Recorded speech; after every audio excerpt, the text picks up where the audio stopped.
still insulted the new Mrs. Loxamana asked him to be her something old. Adam Carolla. Yeah, get it on. Got to get on. The Chooks are going to mandate. Get it on. Thanks for tuning in. Thanks for telling a friend. We love that about you. So the ratings went way up last week. So thank you guys for sharing the show. Good day, Gina Grad. Good day to you. Handball, Brian. What up, boss? Chris Maxapata in the studio, fresh off the nuptials. Went out to Palm Springs. I just say Palm Springs. I don't know if it's Palm Desert or Palm Desert Hot Springs or what. It's just Palm Springs. Catch all. I'd made that move, that drive out since high school, since spring break in high school. It was always a 95-minute drive.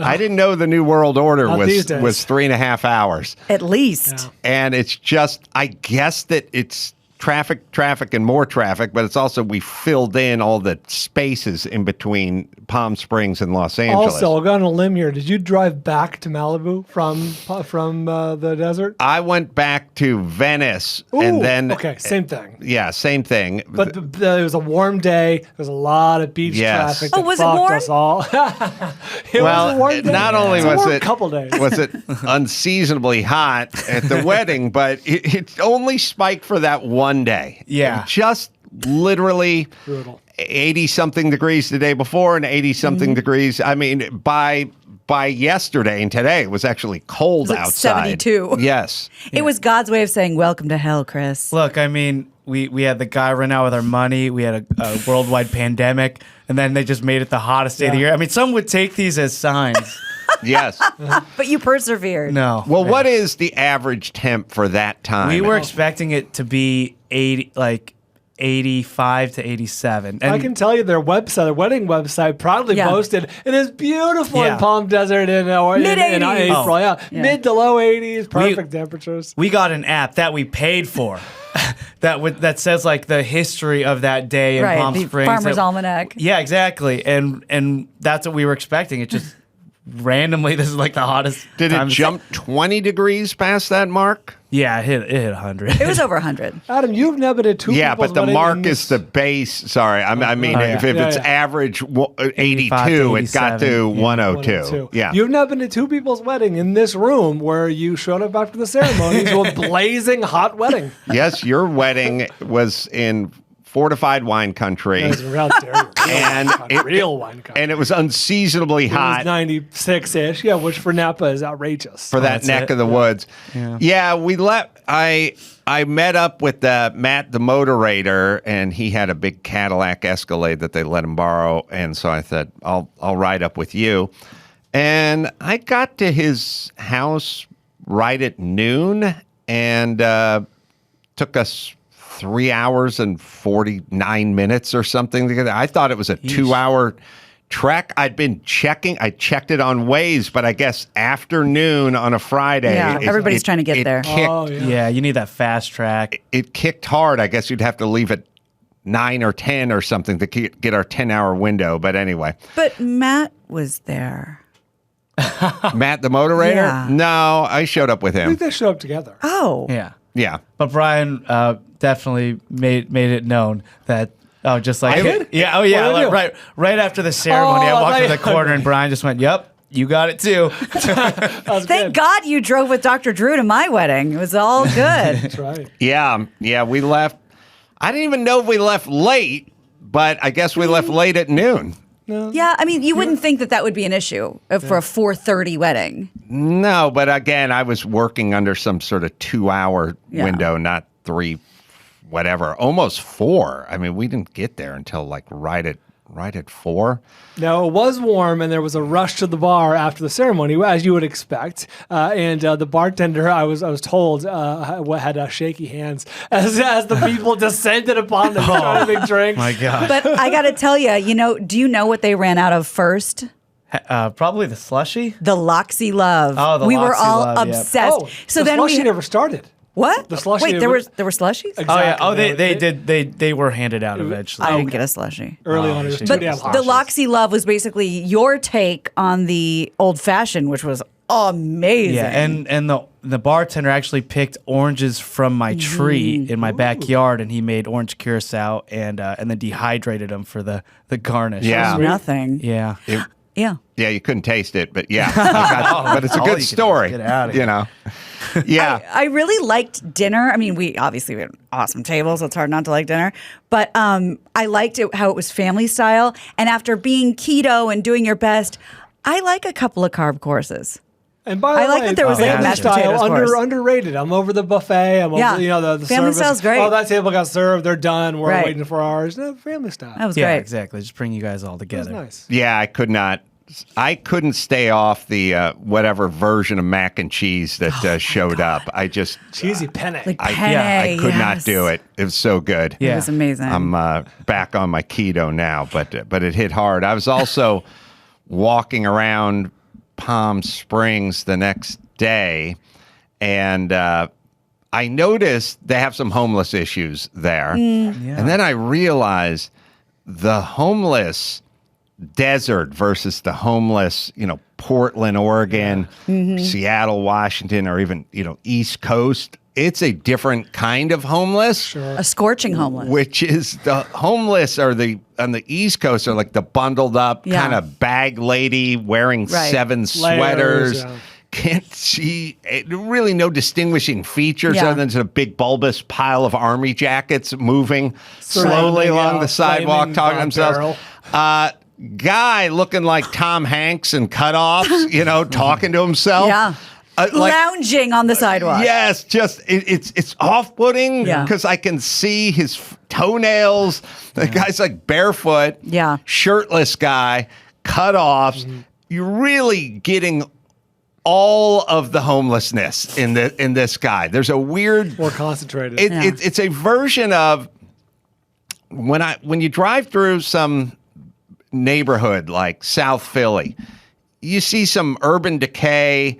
You see the graffiti and all the stuff that goes along with it that you don't like, but it's got some sort of personality to it. It could be in the back of a Scorsese movie or something.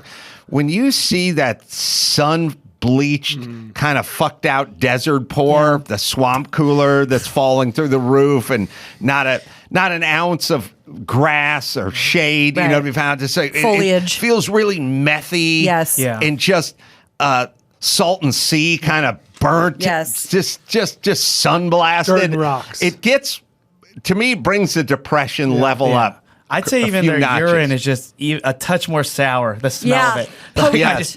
It really It's like sings you're in the heat. peeing onto a hibachi versus Right. into a snowbank. Right. Yeah. Like, where would you rather be, next to the hibachi or the snowbank? So I did Write your name in the dirt. experience some homelessness out there that seemed a little more depressing Yeah, I'm always than surprised normal. because it's so hot. Like even in Vegas, it was the same way. It's just like, what are you doing out here? Yeah. Just a they're tough draw. lying on that sidewalk. Like their Cooking. skin must be Yeah. sizzling. Yeah. Yeah, I think you can get by. I mean, you go to Chicago and you're homeless, you will die in your sleep outside Right. on a tough night. This, you will be super uncomfortable, but you'll live to. But brash. Yeah, you'll live to disturb the populi another day. So that was my. Also, Palm Springs is weird. Like, it was all built in 1963. Yes. It just feels very bam. That's the way they Somebody like it. decided we needed to build this in 1963.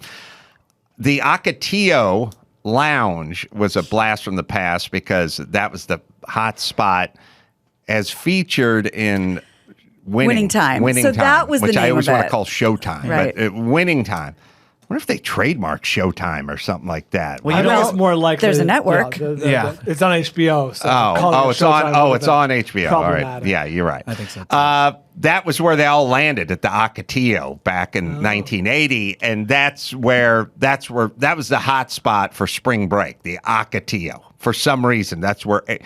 No good reason other than everyone needs a designated place Right. to go, and it just became the Ocotillo. It's like the Hyatt Lounge. Hotel on Sunset that Yes. became the place to stay. You, speaking of the place to stay, I was super bummed because we had to leave the next day because I had another wedding to go to this weekend. Not as amazing as yours, obviously, Chris. That goes without saying.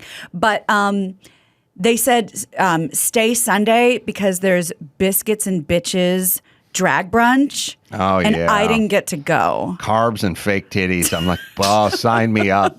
I need more carbs and fake vagine. It was at the hotel that we were staying at. I was like, oh, we're going to miss Biscuits and Bitches. I'm sure it'll be coming to a public library near you any day now. Yeah, I got back for the Long Beach Grand Prix. Oh, yeah. Which was fun. We'll circle back to the wedding, but they brought me out there to do hot laps for people to ride along in this Acura NSX supercar, and it was just fucking awesome. Scare the shit out of everybody? Yeah, the thing that was interesting is it is scary to go around a very tight racetrack at a very accelerated speed in a car that is very fast with a guy who's a comedian. It's not Mario Andretti driving.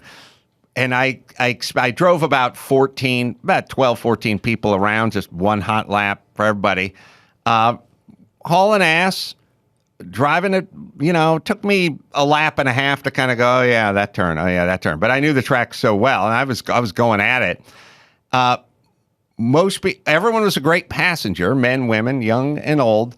And I realized most of them were great passengers because they were filming the whole thing. Yeah. And somehow, back in the day, you just put your hands on your lap and you're just staring down that track, and you're going 140 miles an hour down shoreline, and it's pulling, and it's like you're coming into that hairpin at the end, and you're braking hard and blah blah blah, and you just would have been there. Right. Now it's all like I'm holding the camera, you're a little removed. filming you're one part removed from the experience. Yeah. And you want to cry the whole time because you're going to post that on Instagram. That's right. Yes. Start screaming. Yeah, you don't want to freak out because it's all being.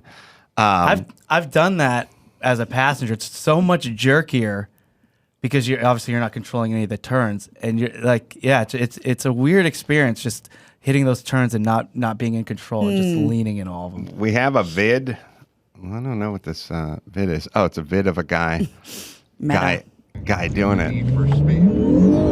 Oh, so there we go. Yeah. How'd it feel driving that track again? Felt good in a car that hauled ass. I mean, the Acura NSX hauls ass. You seem super chill, like an Uber driver. I've been told I've been I'm a little too relaxed sometimes. So this guy's just filming the whole time, and he's go around the fountain. At least you're in an official getup. They told him to bring a fire suit, so it looks cool. So it looks official. Yeah. It does. This next one's off camber. Hey, give him a little speaking tour of it. Yeah. He's having fun. You're hauling ass, but it's very casual inside. So casual. Well, you never get anywhere by over driving or going too hard or making faces or whatever. It ends up, it's kind of like love making, Gina. Oh, it is? It ends up taking away from the experience. Sure. The harder you try. I get it. This is the back straight.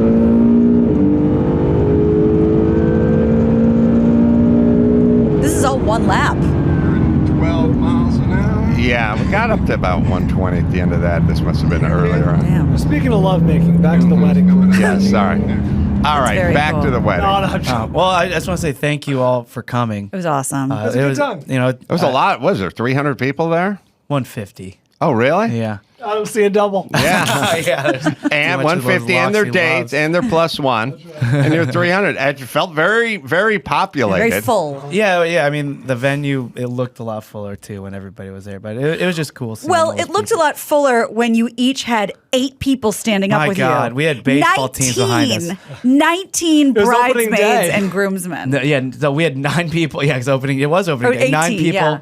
behind us each. I wanted to just do 3. I wanted to do my 2 brothers and Jen's brother and keep it in the family, but she had some friends that she needed to be up there, and It happens. I have a quite a pool of dudes to pick from, so it was no problem for me to match it. But I think women, I think if guys don't have to stand up there, they look at it as a blessing. And if women don't get tapped to stand up there, there's no such thing as there's no clean delineation. You got to tap this. It means somebody's not going up there. Then they have thoughts about why they weren't asked to go up there. And that is why we did not have a bridal party. Smart. Because I didn't even want to fucking deal with it.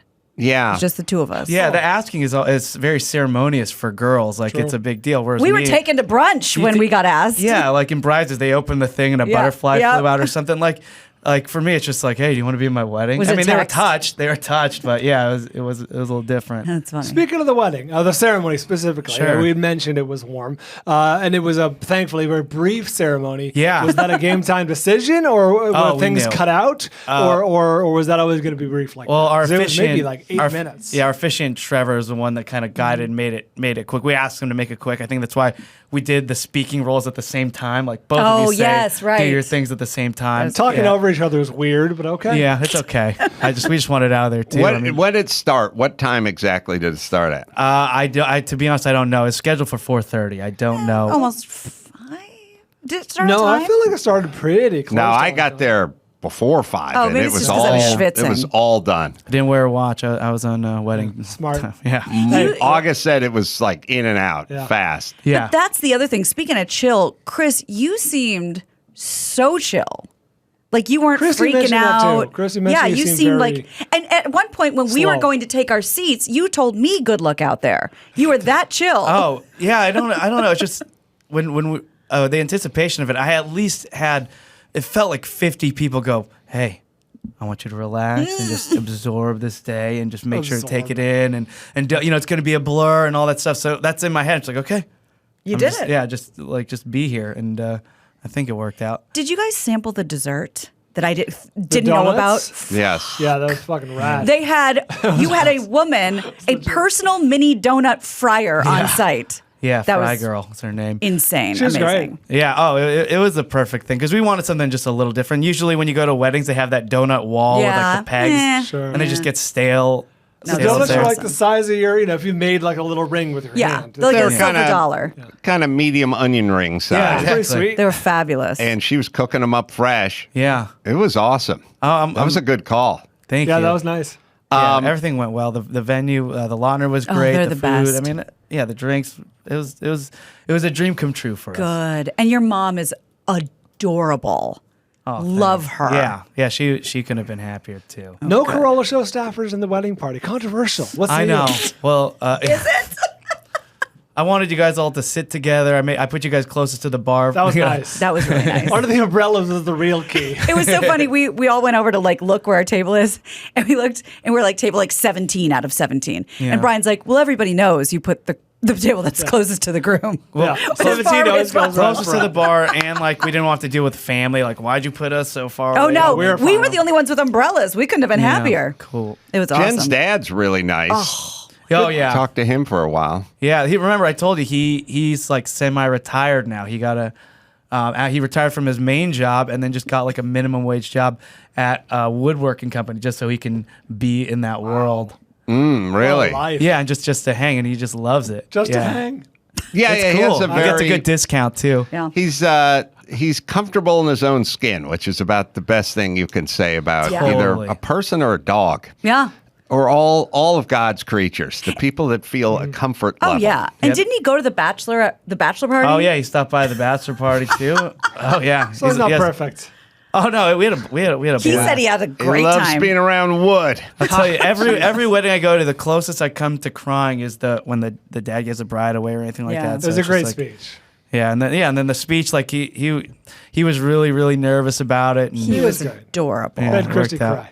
Oh, good. Yeah, he was cute. I rarely Yeah. say that about guys. And rangy, man. What is he? 6'3", 6'4"? Yeah. It's a tall dude. He's a tall, That's a tough lanky- draw for And you. let's I know. not Oh, trust me, the hugs are always weird. Oh, right in the belt buckle. let's not hold Jen and her mother to a normal person standard, because I was told by both of them separately they have never fought a day in their lives. They've never had a crossword with each other. I Really? mean, this family's got to Oh, be so her- beyond chill. her Kinda hard to parents believe. her parents are 7th grade sweethearts. Really? Seventh Yeah. grade. Oh, the parents never fought? Oh, I thought Never. you meant Jenny. No. Jen and the parents. mom. Jen and the Oh, mom okay, have that's never what I thought- fought. that's what I thought you Yeah. meant.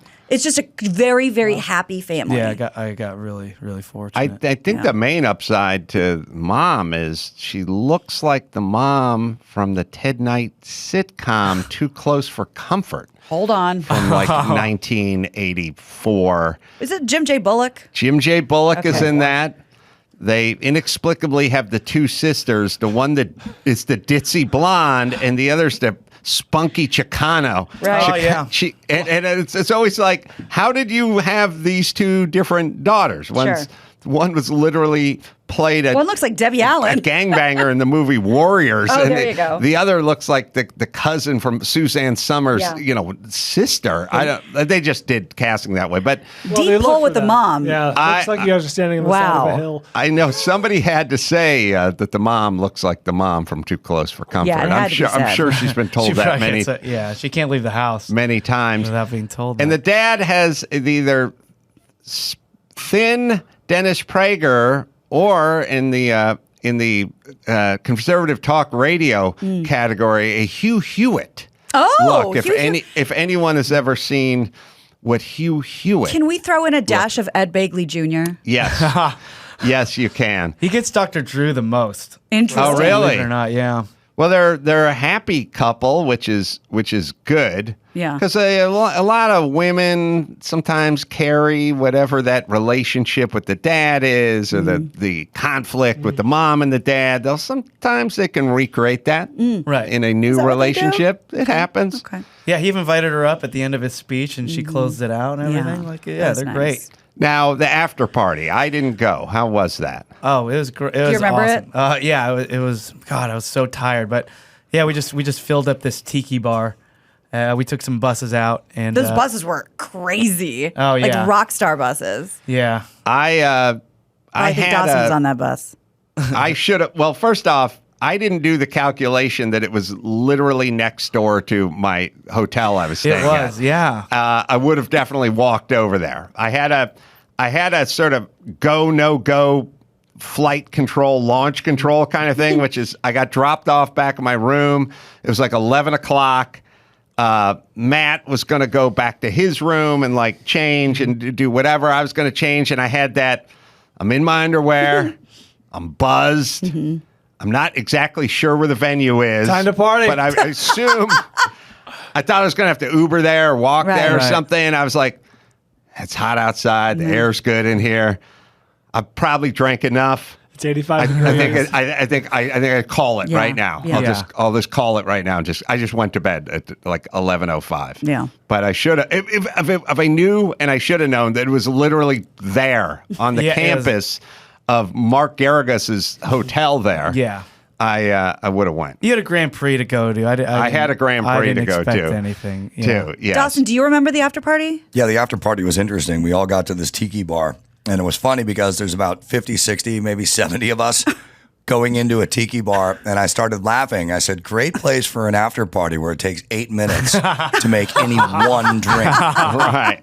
But then we went up there and ordered some drinks, and the bartender, like, how much? Bartender says, no, it's all open bar. And I'm like, holy shit. And then I started thinking about it. There's no way Chris and Jen are going to be able to pay for 50 to 70 people ordering tiki drinks that are $12 to $18. This is correct. And then check come to out. find out, an hour later, Jen walks up to the bartender and says, why are you not charging people? Oh. And Yeah. they go, open bar. And she goes, no, here's the contract, not open bar. So the bar had to eat like probably $2,000. Such a fun party. In the first, yes, we all got shit faced. That dude's not invited back to work the next day. Yes. Mikey, Chris's drummer, I'm talking to him the next morning, and he said that morning he had breakfast near where this bar was, and there were a bunch of the bartenders from the bar, and they were shit talking us. Well, Oh. they're Probably probably because they lost a Yeah. lot I of Gonna money. say, Yeah, miscommunication. So we did it right. Good Yeah, job, Chris. everything worked Proud out. of you. Yeah. yeah. So you got in the first round, maybe 2 rounds of drinks for free? Yeah, so man, you really missed out. Oh, Adam. man. Jeez. Wow. Yeah, because Dawson, when we go to Amsterdam, always gets his Mai Tai. Right. baby. So- What they're known Yeah, for. just like Amsterdam Yeah. in there. yeah. Yeah, so I was the only one in the tiki bar walking around with a Bud Light, though. Goldschlager. He's got to be a contrarian. So, final thoughts. And then when's the honeymoon? How's that work? We're planning it for June. I will let you know in a little bit. But yeah, June's pretty close. It is pretty close, but it's okay. Kaylin's really good at covering for me. Plan it Kalen's for awesome. August. We're all off on August. But you're probably But I going, aren't you? usually go with you. Like, Oh, you are? Yeah, he doesn't well, get then that. that's your honeymoon. I'll tell Jen. Can I bring Jen? She'll Yeah. be stoked. To the You can quail. bring her. Yeah, you thought the wedding was hot. When you go on to the Laguna Seca at the end of August? Yeah.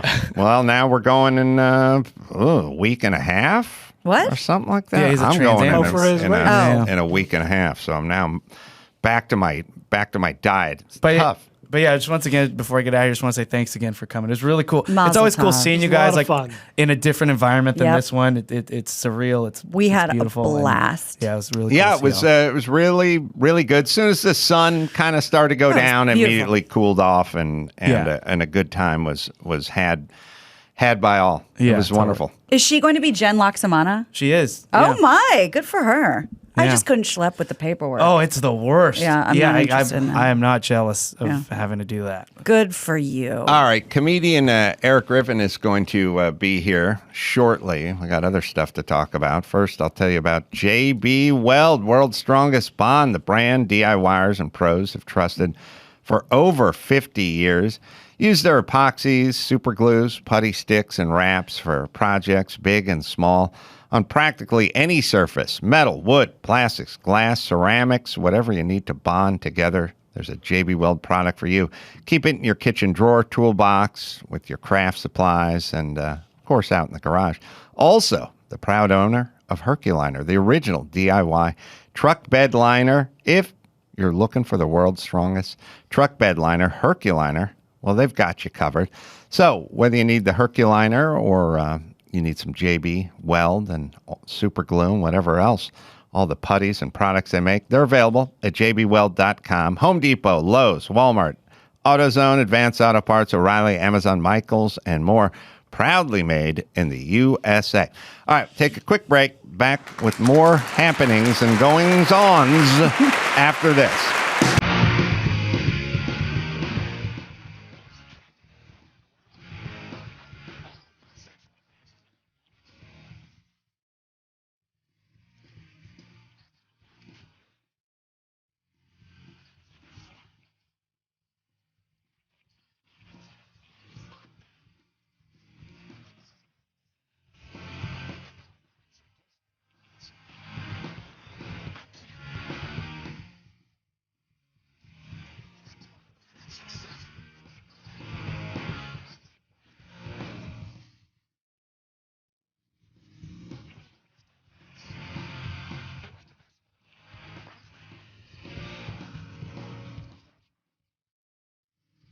Erik Girffin on the Adam Carolla Show. Welcome back to the show. I always think that anything they ever show, man. I'm going to be laying in my coffin at my funeral. They're going to have a picture up, and I'm going to be laying there going, with the double chin? Jesus Christ. That's all jowl. So much better shit on the internet. Who fucking picked this shit? That'll be my, as they close the coffin, that'll be my last thought. They always pick the word, like when you go to a club, they always pick the worst headshot they can find on the internet. Yeah. Yeah, just a quick Google search. Oh, yeah, God, yeah. Lazy. I got a story for that. You guys can remind me. We'll talk to Erik for a second, but I'll make a note here. Riffin with Griffin is the name of the podcast. And by the way, live dates: Houston, Texas Improv coming up Thursday through Saturday in Cleveland, Ohio, Los Angeles, the Vermont, Hollywood. What? Yeah, I'm going to be with Creed Oh. Barton. Oh, Bratton. right. Yeah. Right. Like The Office From Creed The Bratton? Office, yeah. He's doing like a music show, and I met him on a movie, and they reached out like, hey, you want to do some time before? And I was like, sure. Nice. You know? I've always tell you this, but I loved I'm Dying Up Here. Oh, me too. I loved Crashing. I loved I'm Dying Up Here. I love a comedy sort of thing that gets a little peek behind the curtain, and they're so realistic, and this was kind of a period thing, and I never know why things go away other than we do 2 or 3 or whatever it is, and then we don't anymore. We needed one more season, I thought. Yeah. It's just one of these things where at a network like Showtime, they're not huge. It's all subscription based. So you either have to have high critical acclaim or people have to be watching it. and we were kind of tepid on both. I'm shocked that it didn't have high critical acclaim. And the last scene, I remember the dancing in the moonlight scene. It's beautiful. I know. God. Yeah, I do miss that show. I know. It's one of those things. And I love when people hit me up now and they're like, hey, I just watched the show. And I'm like, well, you should have been watching. Yeah, right. Thanks for nothing. Yeah, maybe if you were watching 3 years ago, we'd still be on the air. Yeah, well, they'll do that when you write a book. They'll 9 years after the book, I got your book. Yeah, where were you? Go to the library. Could have used a pre-sale. Yeah. Yeah, I was. You guys really don't know this about me, but I used to have some sort of prima donna celebrity tantrums back in the day. You know. Yes, me. Do tell. Humble me. Little old on. me. I would. Mr. The only thing in our rider is a veggie plate. And now we're passive aggressive. I was very busy, and I was doing Loveline at night and Loveline on MTV during the day, and the Man Show on whenever, and I was a little bit of a prima donna, a little bit. Not with anybody other than the producers all the time. You know, they would do stuff that drove me nuts. Were they allowed to look at you when you walked down the hall? I had a few rules. Like I said, like when you put if the woman who's calling into Loveline on MTV, if her name is Linda, then you must spell it like Linda for me to read. Yes, you don't get anything from the Lynda. Right, or an extra H. Right, and I would keep telling, I would go, and on line 3 is Leonda. You needed phonetic spelling? Yeah, the person would go, it's Linda. Yeah. And then the audience would think I didn't know how to read the name Linda. Yeah. So which is correct. I would yell at them, and I would go, just spell it the way Linda spelled, and then they would go, that's how she spells it. And I would go, ooh, you know, but I threw a tantrum and stormed out of an event. Ooh. What? Oh, wow. What kind of event? Well, it made Eric reminded me with the horrible pictures that they just keep using. It's Eric's known for storming out. It's up in the club. How dare you? It's always the one they choose for the club or whatever, right. the thing or the flyer, the whatever. It's like, God, I hate that picture. There was a picture of me and Dr. Drew from Loveline that Brian remembers me screaming about, whatever, from MTV Loveline days. Where, yeah, it's like leather jacket. I looked like an idiot. That's all it says in my mind. And Leather jacket. Drew looked like he was confined to a wheelchair. Like Drew was sitting in a chair, but it looked, he looked like Ironside. Looked like he was hanging onto the railings. You, like death, were vulturing over him. Yes, and I was just like, this is the worst publicity picture I've ever seen in my life. And the producers were like, yeah, okay. And I was like, we got a million of them. Just swap it out. It's not the one you're looking at. It was a worse one. Oh. It was Oh, boy. horrible. This one's pretty bad. It's not great. It was bad. It was worse than this Maverick one. over here. Same shoot. Okay. Worse. It was horrible. And so I just kept telling them, just swap it out. Just get a better one. And a couple of years went by. And of course, they just never did. And then we were at some big thing at the Skirball Center, which was, we used to win these awards for like sex advocacy and safety or something, some weird lucite. Oh, yeah, those were in Anne's office. Stupid. Yeah, we get some stupid pyramid made out of glass, you know. And we were just standing in the lobby, and it was before we were going to go in and accept our awards, and it was a big gala, and everyone's dressed up, and everyone's there. And the producers, before we went out, went, oh, hey, could you sign a few of these pictures, promotional pictures before for blah, blah, blah. And he handed me a stack of the horrible pictures. And I was like, you want me to sign this? And they're like, yeah, just sign it. And I'm like, it's been 2 years. And they're like, so what? You know, I just like told everybody to fuck off and left. I never went out on stage. I never produced anything. What did Dr. Drew do? He was just left. Dutifully. Wait, what? He's always left to pick up the pieces. Right. That's it. Do you ever throw a tantrum, Eric? I didn't throw a tantrum, but it's funny. Speaking of them dying up here, I remember the test.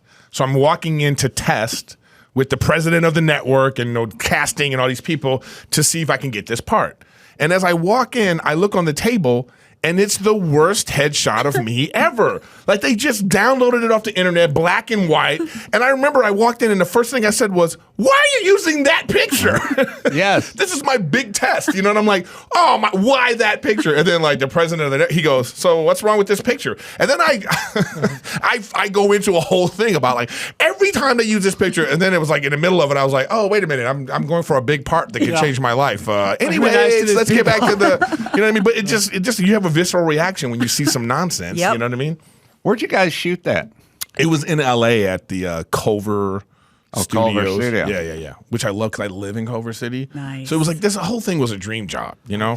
Oh, we were just talking about this last week. They're talking about doing some homeless encampment, freeway, underpass, Culver City thing. I don't know if that is. At Culver under the 405, there's a bunch of homeless. Oh yeah, Apparently they're not getting rid of They them. got a whole encampment right there, and it's even got different type of neighborhoods because there's like big tents. Oh, sure. Oh. And then they have like the littler tents, Yeah, and I'm just right. like, even here, there's The have and have-nots. yeah, there's the have-nots in this too. You know what I mean? Stop showing Wow. off with the big tent. You know what I mean? So I wonder if, I know, business kind of seizes on everything eventually, like they show up. If there's a vacuum, they'll fill the void. Sure. There's some stuff about, some of these cartels now enlisting the homeless to rob the trains and pull out all the Amazon packages. And then at some point they unionize, like I said, out front of the Staples Center back then, it used to be the hot dog cookers were just a ragtag group of sort of gypsy individuals. At some point, they all started meeting up in like Canoga Park and getting into vans, and the guy would drive them out there. Like it got kind of localized, organized, unionized, Somebody's going to do something with these homeless people, and I don't know what. I don't know what they're going to sell them. I don't know if there's going to be guys building, like I'm a carpenter. I could show up. Maybe this could be the real Habitat for Humanity where we build you a, bungalow on the curb. Sure. I don't know. And I Prefab. also... we got to do something. Jeez. Well... Oh, they're doing something. They're clearing out more parking spaces for more tents. The city is. Yeah, I think it's interesting because Rick Caruso, the guy from the Grove and other big developments, he's trying to run for mayor, and he's going to be I got a plan and we're doing it, and he's a business he developed the Grove and I don't know where Probably downtown, Americana. a bunch of everywhere, LA and Live, so it's probably. like that guy will go do something. He's got a plan. He will do something, and I was talking to.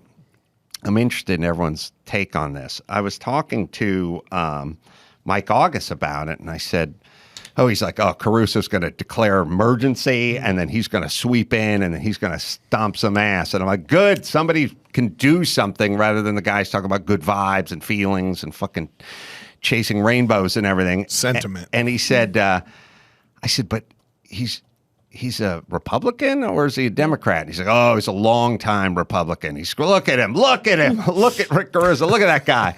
Look at him. He's a developer. Of course he's a Republican. He's a Republican. And I'm like, I heard he was maybe running as a Democrat. And he's like, no. Then I realized, and so I'm interested in everyone's take on this. He's running as a Democrat. He's never been a Democrat. That's what I thought. He's not a Democrat. He wants to get elected. He wants to get elected. Interesting. Now, my thing is I don't like Democrats, but I'll definitely vote for Rick Caruso because I want someone who's going to do something. I don't care what their party affiliation is. Neither does he. And then I realized, he's running as a Democrat to get my fucking mom's vote. Right. Because when I was talking to her about Larry Elder and Gavin Newsom, she's like, I don't know anything about Larry Elder. I know he's a Republican, and that's all I need. Stay the course to fucking hell is her plan, but stay the course. And my thing is, I could flip easily if one guy was talking about getting it fucking done. I don't think any of us, I'm going to say us, anybody else in the room, any person in LA cares about party affiliation. Just clean the place up, get the traffic moving. But there's my mom. I'm exaggerating. I say Annie. Of course, there's the Rick No, knows but he's that. running as a Democrat for a He's reason. smart. It's a smart move. So a lot of people care is what I'm saying, Yeah. sort of sadly. But No, I'm I think curious. that's brilliant. And if I recall correctly, either Fred Phelps himself or someone from the Fred Phelps family in Kansas ran as a Democrat for that exact same reason. From the nutty Branch Davidian. They make Branch Davidians look Right. from the ones that protest servicemen funeral. What do they say? I can't recall. Maybe you can look it up and tell everybody. They feel like they've lost a little starch. Yeah, I in think their so. sales. Well, there's only two real choices. So you just pick wherever you are close to either one. Right. I think if we really think about it, most of us are more towards the middle of either side, and we're just trying to decide. We're sitting here at the border. We're sitting here at San Diego looking in Tijuana like, I don't know, maybe this looks good over here. I'm not sure. Yeah. That's where everybody is. So you have these politicians who are thinking to themselves now, we only got two parties. I got to pick one. Where could I make the most influence? Wasn't Trump a Democrat like 15 years ago? Indeed. Yeah. So it's like, whatever. It's like wherever you're going to try to get elected. But the real point is people don't listen to the things that they need to listen to find out what this person's really about. True. I mean, how could we? It's reductive, boiling it down to just you're this or That's that. what I'm You're A or saying. B. Yeah. But when you get these ballots in the mail, you get this like thing in the mail and you go like, when you really look at it, who looks at that stuff? Like, we have to vote for the county controller. What the hell does the county controller do? But we're sitting here voting for that person. Sure. Yep. We have to vote for judges, and they have a little blurb about the judge. It's like, he went to this school or she went to that school. They own a Chick-fil-A in Reseda. It's like they have all these things, and then we go, all right, how do I know if this person is qualified for the job? So the whole voting process is screwy anyway. So like, Yeah. you know you what I can mean? streamline it. You can just talk to my mom. Who do you like? What you got telling Is there you? a D next in their name? I should My point out- mom voted for Obama for the simple fact that he was black. Oh, yeah. I I'm think sure there's there's a lot of that. My mom came up at a time that like racism was really prevalent. It affected her life in a certain way, and so when she saw this, regardless of he was, I'm going to do that. And I think a lot of people vote like that, which is like why. Thank goodness we still have an electoral system, because if the popular vote is Twitter voting for president, and you know how that would work. I should point out there's a poll that just came out in the last day for LA mayoral race, and now Rick Caruso is effectively tied with Karen Bass, whereas before he was running pretty far behind. I think he spent a lot of money in the last month and a half, whatever it's been. So he's pulling even and really coming on strong. But like what's surging. the vote? But what's the vote going to be? He's going to win it's going to be what?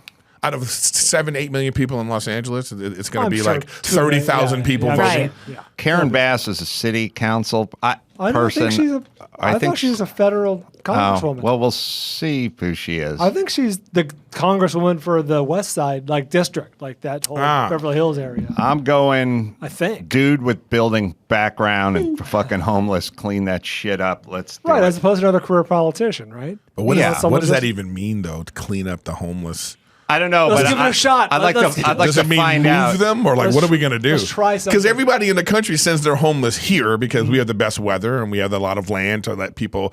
You know what I mean? Like no one else is dealing with this. Casual They- attitude. They just put them on trains and be like, "Yeah, go to L.A." Yeah, they send them here because we're live and let live with the homeless, which is hopefully going to change. But Well, Karen Bass and Caruso seem to have that would be the entire spectrum, I would imagine, of the Democratic Party, because she's founded the Community Coalition, which may fly in the face a little bit of what Rick's trying to do. So she addresses all this stuff in, mostly South LA, and is like a community organizer. ugh. All right, let's get a fucking guy who wants to fucking turn a wrench and make a nickel and see if we can get to the bottom of this shit. And I don't know what's going on with Garcetti. I don't know if he's going to India or not. There's some not issues. sure. Oh, really? I didn't hear Yeah. about that. So let's not jinx that. I was sent a picture over the weekend by AV Ed. He was at a movie theater enjoying himself, and sent me a picture of a Great Dane that accompanied a human. And by the way, at that point, when you get to Great Dane, you're not going to the theater with your dog. He's taking your you. dog's going to the theater, Right. and Sitting in the seats. you're along for the ride. But he was sitting on the seat. Oh my! The guy was in full recline. That is comical. The giant dog Not even a real dog. was taking up 2 seats and Yeah. looking down at his owner, Master. who was airing his sack out, watching the movie. Feet on the chairs in front of him. This guy doesn't give a flying This is fuck. this guy's area. Just bare asshole on the leather. Just bringing that dog. Also, the dog. Yes, we must. Gina. We At must. a certain time of day, I don't want to see a dog and I don't want to see kids at a movie theater. I agree. There's a certain time of day where it's like, no, you don't get to go to this anymore. Yes. That you know what that is? That's straight entitlement. Oh. And also, blah, blah, blah. Let me say this. God did not give you the right to own a giant dog and travel amongst others with impunity. It's like these people. They get two big dogs and they go, we can't find an apartment. Yeah, wait till you get a fucking house and then get a huge dog. That's how it works. And you want to go see a matinee? Fine. Get your neighbor to look after your dog or put a bowl of water in the backyard or whatever that thing is. 3 hours door to door. Yes, you don't need to have the dog accompany you. And nobody said shit. Huge freaking dog. Yeah. Yes. And Because he's got one of those little papers that says it's his support monster. Right. You know what I mean? Yes, that's right. Wow.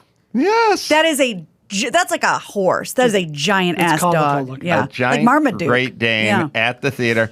Also, I bring it up all the time, but some people Jimmy Kimmel's allergic to dog dander. Same. And Same with my chick. Same with my lady. My lady. You're fucking Jimmy Kimmel? Yeah, exactly. Him and I have been, it's like a thing. No, but my lady too, she can't, It's the dander. Yeah. And Same. so at some point, somebody who may be paying allergic customer. to dander may show up for the next show, the 8 o'clock showing, and be sitting where Not your dog enjoy the- Yeah. sat and wondering why their fucking eyes are watering. This story would have been insane enough if he said, he walked to the bathroom and noticed this giant dog laying under this guy's feet on the floor. Like you said, this is a love seat. This dog took up 2 chairs. Yeah, did he pay for those? Because don't you have to obviously right. not one of those theaters where you go online and you go, Reserve your give me seat. F5 Yeah. and F6. I'll also say this about assholes with super aggressive piercings. I'll feel the same way about the giant dog owners. You talk to that chick at Starbucks or whatever, she's got that weird thing going through her lip. It's not even through her lip, it's down her lip a little bit. It's like halfway mid. And also, no asymmetrical now. Very. It's off to one side, and there's just a hole that's it's 5/8 of an inch down from the bottom of the lip. It's her poking version out. of the Cindy Crawford beauty mark. Right. Well, this is very It's get off got my a lawn. Right. screw-on spearhead on it. Yeah. You've now forced me to notice and acknowledge and think about this. You know what I mean? Now, it may be small, Yeah. but I came in here to think about my drink order, and I'm now wondering about you. Yeah. When did you do this? Did your stepdad molest you? Was it painful? Wait, he molested you? Oh, It shit. was. Yeah. Is my fucking daughter going to want one of these things one day? All these things rush in my mind. And when you bring your giant dog to a theater, I've come here to shut out the outside world. fanciful. Oh, now I got to take a deep You're looking dive. me guy. How much does that dog weigh? And How long is the have dog you had it? like if who's sitting in front and all you're hearing all show is like, get out of here, man. And what if there's a scene in the movie where there's like fireworks go off or something and your 200-pound dog Dog freaks whistle out? scene. Shits on the chair. Just one bark, and I'm you know what I mean? It's like all it takes is one, and then you're just like, what? Yes, because not only if in a vacuum would that be insane, but like in the last couple years, especially before COVID, we had some theater shootings, and nobody really wants to hear a loud noise that they're not expecting while they're watching a movie, like a giant dog barking. So where, now I think everyone has been so Karen and Darrened out that they don't want to be at the front going, sir, you can't come in here with your, everyone's going to start filming But and then he's they're the going to get in an Darren. argument. Yeah, he's Shame the him. Darren in this one. But do you want to, is that what's kind of going on? Yeah. It's happening like street crime. People are now sort of keep walking now because people are getting shot and stabbed, like when people intervene. Don't get involved. You know Well, what I you mean? saw that thing with the Ferrari. They followed the guy home, and then they were like attacking him, and then the delivery guy was like right there, and he just fucking took off. You know? What I mean? Really? I didn't see Yeah, that. but like, what are you supposed to do? I mean, it's like Oh, I did see that. You know It was what I like mean? outside of Hollywood it or was, LA or something. Yeah, it was outside the guy. You guys pulled, and it was like one of these follow home crimes. They're saying, and it's just if you see this kind of thing going on, what are you supposed to do? You know? Yeah, there's footage of the like Domino's guy like walking up and then going, Fuck and this. it's like turning around. Yeah, because you're asking people who are delivering a $9 pizza with a $3 tip to fucking go full Rambo on street crime. Like, well, I would hope it was just like, it was on video, so they got the license plate. I haven't heard any follow-up on this, but it's like this happens a lot now where they're catching people on film and, are they getting them? Even those people that are like looting and rioting and things like that, like remember there's like full-on pictures of people's face. Like I would hope that like that they should follow up and be like, yeah, remember this guy that stole a surfboard during the thing? Like just it's only a matter of time. It's like you're gonna get caught. So, well, speaking of following up, I didn't put it in the news, but a sad little tidbit. Remember the guy who shot Lady Gaga's dog walker at point blank range? He got out mistakenly. They accidentally released him. Yeah, it was like a clerical error. Oof, that's good because that means because they got him back, right? I don't know because that's a great thing. That's actually torture. It's like if you think about it, like you got released, he was like, yeah. Then they go, we made a mistake. You're back in. Imagine having to go back in. It was clerical, and they let him out. And then you got to wonder, like, poor Lady Gaga's dog when he heard the news. You know what I mean? Your killer's back on the street. They have all those things where it's like Sharon Tate's mom had to go to Charles Manson's hearings all the time. It's traumatizing, right? Your rapist is let out again. I hope the guy didn't leave jail like this. Fuck you guys! We can find, and now he's back. Also, as a member of society, in terms of people you can let out by mistake, the ones who do the tax evasion or the Ponzi schemes or something like, they can live amongst us for a little bit of while, insurance fraud or something. The ones who are just walking down the street and shot a guy because they had a dog they like. Yeah, that's not the one that should be clerical error. That's the scary guy. Yeah. Like how do you not know that? Like those files shouldn't be together. Yeah. Right. You know what I mean? Like if this is the murder pile and then you have the I'm gonna release people pile, they shouldn't be on the desk next to each other. Opposite side of the room. They should be that should be like, you should have one of those little intercoms. Bring in the release files. It shouldn't be like that kind of situation. Yeah. They're overworked. That tells you right there that people aren't doing their job. There is nothing about this person being brought back. This is James Howard Jackson, 18 years old, one of 3 men, and whoopsie doodles, he's out. Definitely not a Jew. And then he'll be in some apartment, and then someone's going to get shot trying to get him out. Probably. And boy. Oof. Yeah, I heard that story, and it was like, man. She's got to be mortified. Also, wasn't the plan, weren't computers going to kind of take care of all this? Oh, yeah. It was going to fix everything? Yeah, so if you spill coffee on the paper, it wasn't going to blur anyone's name out. It's all right there in the box. Nope. All right, let me tell you about CBDX Delta 8 THC, a new cannabinoid sweeping the hemp and health wellness market. CBDX.com sells the Delta 8 products, which feel just like cannabis, vape products, actual flower, gummies, even concentrates. Legal per the 2018 Farm Bill Congress passed. Ships to 39 states, and you can use the code Adam for not only 20% off, but free gram of dry bud with your first order. So if you need something to relax, might I suggest CBDX.com. Orders ship within 24 hours, and you just got to remember these 4 letters, CBDX.com. Promo code Adam, right, Dawson? Do not drive or operate machinery when using these products. Please be responsible.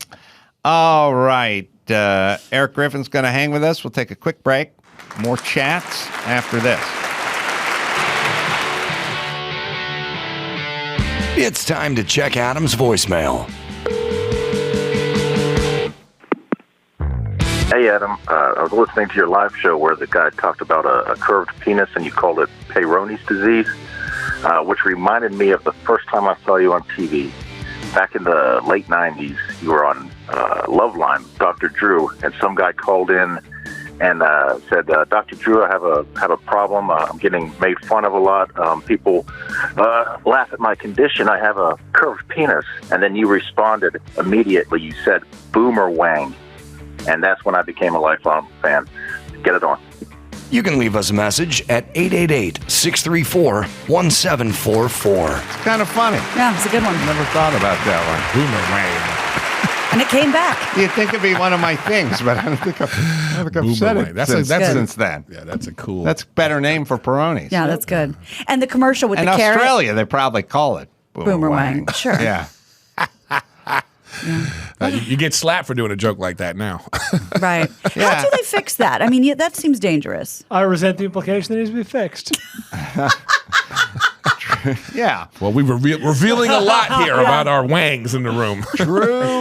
Drew said that you would take out a pie-sized shape and pull it back, but I do recall seeing some medication recently where the guy's with holding a bent carrot and a straight carrot, and I don't know. Or do you put a stint on it? You know what I mean? Like you tie it to a stick until it. Oh, a splint. A splint. Can we watch that commercial? I've seen the commercial too. I know what you're talking about. Zeaflex. It's a fruit or something, a vegetable. It's carrot. Yeah. Bent carrot syndrome. If I was in a pharmaceutical company, I'd just come out with some salve that you rubbed on it 3 times a day, and it would never work, but no one would ever complain.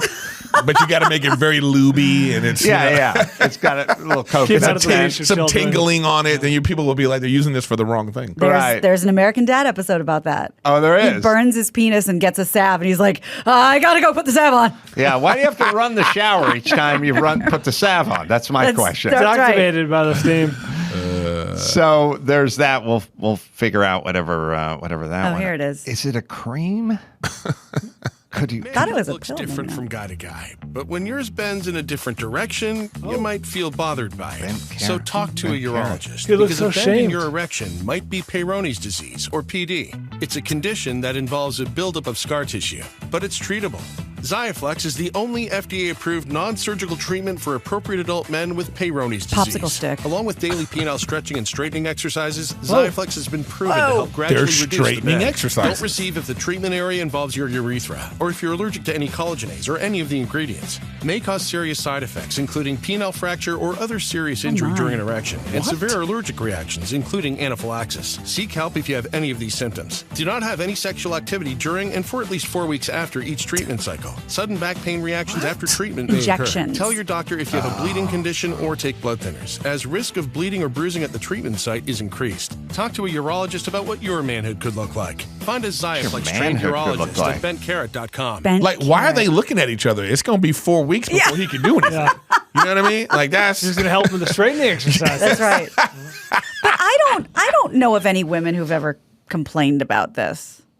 I don't think that's like a thing. Well, you better put a poll up. I mean, it's probably this is like short guys, bald guys, and bent penis guys. Oh, Brian, no how offense. offensive. No, do we know how? I know we hit all 3 there. How but dare you? I'm not short. Do we know how prevalent this is? Like 1 out of 10, 1 out of 20? Yeah. Enough to make a Gina, medication. You've been with a guy or two? Dare you? Have you been with the guy with the bent penis? He basically said of all the penises you've been with. I'll bite on the bent penis.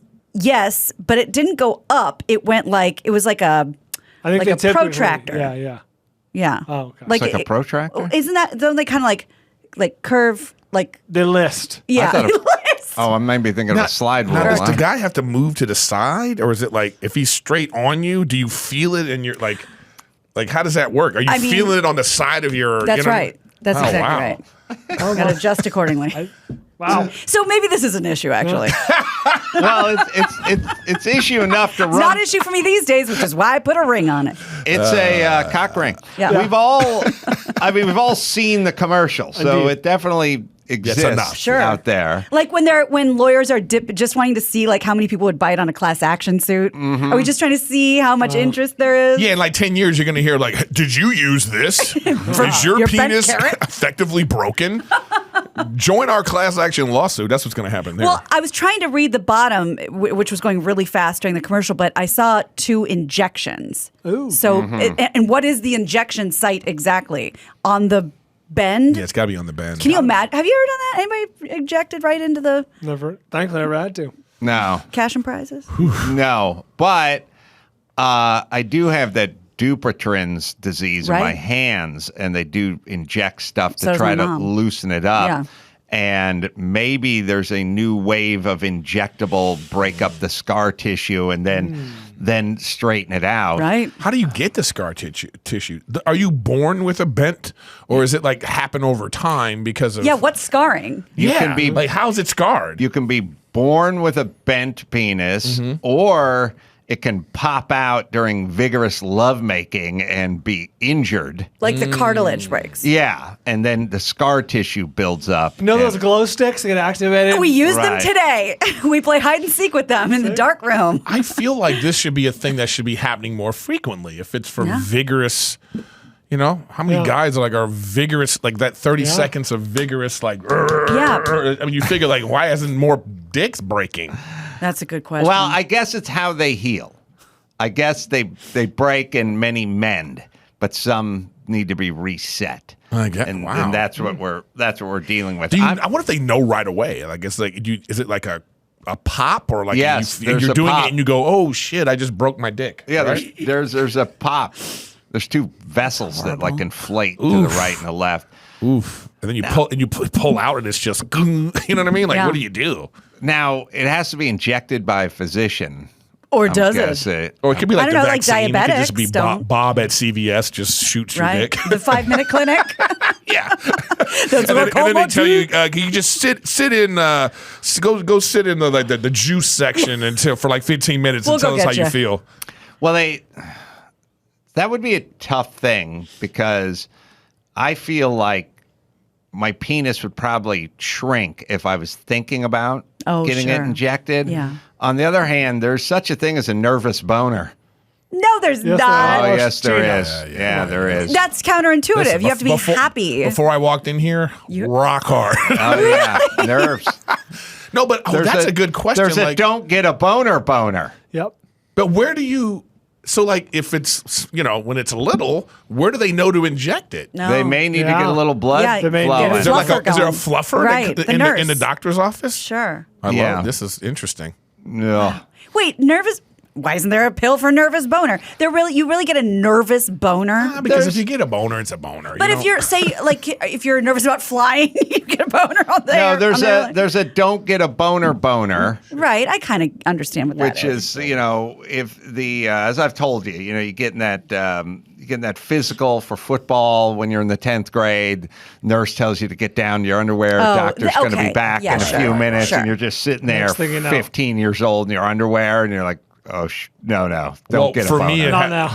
I remember this happening to me. It would being like, having sweats on and like, just sitting in class looking at somebody and then, Can't wear Eric, sweats come to up and class. read this. I forgot how to read. And then you get up and read and you're just like, whoa, that's. So it has to do with thinking about a boner. It's not like I'm an arachnophobic and I saw a spider and I got a nervous boner. No, it's a don't get a boner. Okay. Which is like don't sweat. Oh, yeah. But she's saying like a fear boner. That's what I thought you were talking about. Imagine it had a fear boner. That would be like a condition. Do you get right. fear It's a boners? fetish. On a roller Like I go like coaster. this. Ah! Oh shit. I'm ready to fuck. It's like imagine you got to scare me.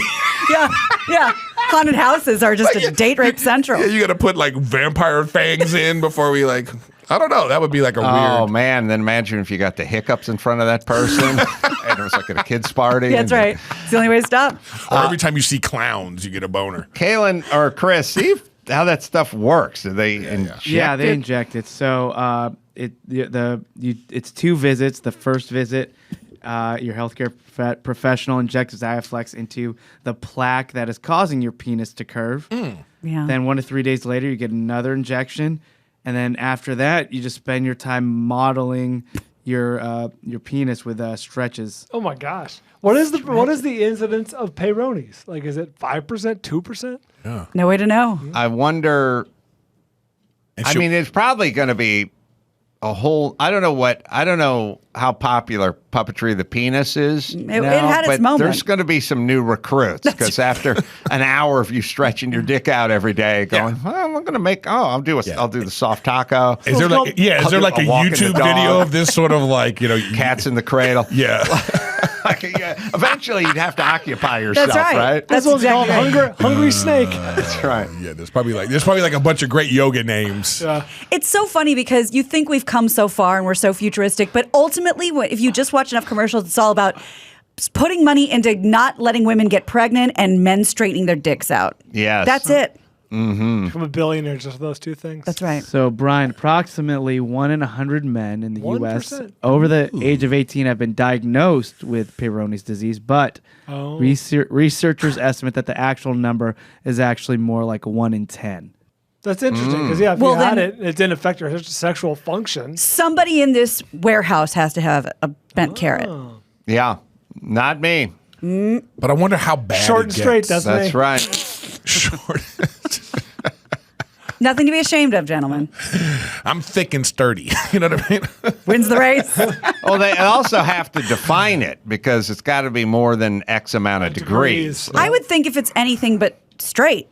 No, but it's like I mean, whatever. little- What's like a dwarf? There's a specific size that a dwarf is like 5 whatever Yeah, it or can have a 4 little whatever. English on it. Yeah, but if like an inch over that, you're still. They You know what I probably mean? use those templates when they're catching crab, to go like, hey, or we got to throw this one back. Like, there's got to be some template with a curve on it that the guy holds up to it. There's just something on the wall. You have to stand naked. And there's sights on, there's little The spots on the insurance wall. isn't going to pay for it unless Right. you have more than 5 degrees of brand. You know what I mean? So you gotta, you have to pay for it. The government pays for it. Imagine that appeal letter. Dear Edna. You know what? It's funny because I don't know if I told you about this. If you go through insurance for a breast reduction, they use something called the Schnur scale, which is apparently like super outdated, totally misogynistic, whatever. The insurance company decides how much you get taken out. I'm having breast reduction. So I have like a certain amount of grams that have to be taken out in order for it to be covered. So why would it be any different for Peyronie's Does a disease? guy have to come out and go, let me just take and make sure. I have been this begging. one is. I have been, my husband, okay, here's something. I asked him to hold my boob and hold a hand weight because no one will, I want to know how much it weighs. I want him to switch the sand for the Get a little statue. cocaine measurer and put it on the thing, and you just put the titty on top of it. I even looked up the water displacement test, and I don't totally know how to do it, but like you have to, because I have a food scale, and then you need like food scale. but you need like a bowl with a lip with a tray, and then you put your boob in, and then the water comes out, and then you weigh the water. Yeah, look. 5-gallon bucket should work. I'm going back to the pier on this one. Animals, all the of you. fishing scale. Have you ever see the fish scale? Is it like a hanging produce scale? Yeah, it's like you hang the how you catch a bass. Right. You know what I mean? You need that, Yeah, you tie the nipple, and then you just. and you need a little, You know what I mean? a little strap hoop underneath. Okay. And you go to the, we Go take on. a picture of it. Go on. The guy right. holding it. Go up in the on. nose. Say I put the food scale on this table. How would I know when to stop leaning? Like, how would I know when it was just my boob? That's why we got to you get have the to fish be, scale out. No, you have to be standing up straight. Oh. And then the scale has to like be. So I just need my scale and some phone books to get the right height. I'm going with the fishing scale. Okay. Yeah, well, if somebody has one, bring it I in. like tying the nipple and just really. No, that's interesting. Yeah. You know what I mean? I'm going with the more humane hoop. Maybe it's loop. torque. Maybe if like you have the string connected to the nipple, and then how heavy How the it drops. string. Yeah. Wait a minute. I can tell you how many miles per hour my boobs are. We did Terminal velocity. in the man show. We had a gal who smashed beer cans with her That's boobs. true. Right. That is true. Right. which That's a is thing. Doable. What does that although- tell you? Well, How awesome I am at parties? no, hers were fake. Oh. So Well, what are we testing then? Yeah. Yeah. Is your back hurting? Is that the thing? Dude. I agree. I get it. All right. Lower back. Listen, my back hurts just from the size of my teeth. My I've been front teeth watching- actually hurt my back. I've been watching a lot of like Instagram videos with like all this stuff. I saw them shoot an implant into a boob. It's crazy because I guess like they don't want to touch the implant with like a human hand because you want to keep it like super sanitized. So they lift up like the flap where the like the underside is, and they have the implant in a bag and they just shoot it in. That's good, right? I thought they did it or sometimes on the like they cut around the nipple. They so can. They can also do it through your belly button. I'm out. Yeah. Yeah. For these reasons, I'm out. I'm out. The whole silicone thing I think silicone feels a lot better than the saline ones. Oh, does it? That's what I hear. Okay. But you've never had they outlawed it, but it was all sort of based on crazy chicks in the lawsuit. Like, there wasn't like really... somebody had one pop probably and like infected her body. No, there was just a whole Dow lawsuit because you're asking nuclear and silicone. Asking crazy women, do you feel a little fatigued? Like, do you feel like you can't concentrate? Like, tired after my frappe. all the time. I do. Right. There was a whole. It was a whole lawsuit. They took down Dow. They took down the company. Whatever. There was never any science or anything behind it. There was no leakage of any kind. No, it was just. But those are the ones you hear. It's an interesting story. Yeah. You guys remember that movie Pain and Gain with Mark Wahlberg and The Rock? Yeah. Came out 5-7 years ago. Whatever. Good movie. Yeah. Funny because there was a murder victim. It was based on a true story. A woman was murdered, and they identified her body underwater. She was, sunken by her breast implants. Oh, like the serial number or whatever? Breast implants. That's how they identified the body. Well, I would hope that you can track. You know what I mean? Yeah. Do they chip them? There's got to be a serial number in case it goes wrong. Right. Like, who made this? And people would just be like, my hands are tied. That's exactly right. In the as long as we're talking about names and medical stuff and we're going down that path, something I discovered with Dr. Drew. I can't remember if I brought it up to you guys. And Chris, you can look up escutcheon, the word. Did I bring that up on the show? It does not sound familiar. So I was sitting here talking about escutcheon. You got to get an escutcheon. Okay. And Drew went, where did you get that word? And I Never said, heard it. have a escutcheon about it? It's a carpentry word. It's your doorknob, or it hits the doors, the round thing that goes against the doors. An escutcheon, flat or the piece thing, of metal for protection. your keyhole. Do an image search. So escutcheon, and he's like, "That's not what escutcheon is." And I said, "No, that's what we always called it, an escutcheon. Let's see, where your shower valve handle would come out from the tile wall, that around round a keyhole plate or a door handle. around it. We'd call that an escutcheon." Sure. And he's like, looks like a boob. Yeah. And he goes, No, that's not how you use escutcheon. And I said, well, what do you know about escutcheons? You're not a carpenter. And you can look at the medical definition of escutcheon, which is insane. It's the patch of hair between your pubic hair and your belly button.